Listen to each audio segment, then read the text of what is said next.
N'olwaleero bannansi ba Kenya bakedde kusala kujja mu Uganda okugula amafuta ku nsalo ya Uganda ne Kenya e Busia. Abamu bajjidde mu mmotoka, abalala pikipiki, so nga ate abandi bazze n'ebidomola okulaba nti bafuna amafuta agaabuze mu gwanga lyabwe.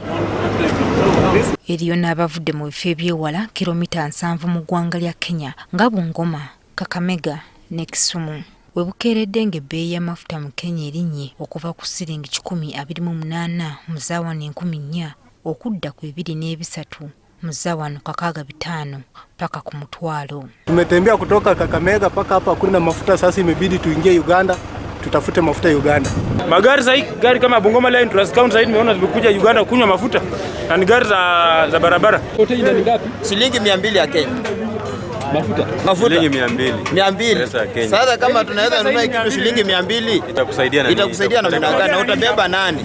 Wabula okujja kwa bano kiviiriddeko n'ebbeeyi y'amafuta ku ludda lwa Uganda okulinnya. Kakati lita y'amafuta yabadde ku 15,000 lunaku lw'eggulo kati eri ku 5,200, 5,500 n'okudda waggulu. Asi eri kutundako bulungi yeetunda 15,000 nusu kikumi, naye abasinga obungi bali ku 15,000, mu 5,000, 15,000 lukaaga okutuuka ku nusu kakaaga. Petroli alinnye nnyo, ali waggulu nnyo, ali mu 15,000, 2,500.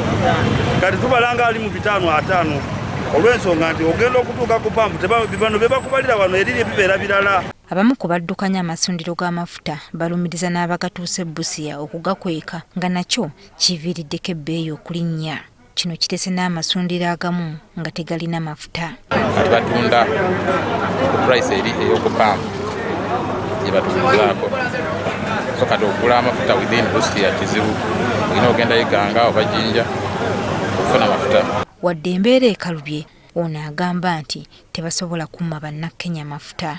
Bano baganda baffe luli twalina ekizibu ne tugendayo nabo bazze.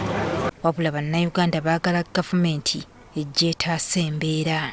Olw'ensonga nti abantu tebalina ssente, abantu baavu COVID yabanyiga. Tubadde tusaba gavumenti etusalireko amafuta gano gabeereko wansi.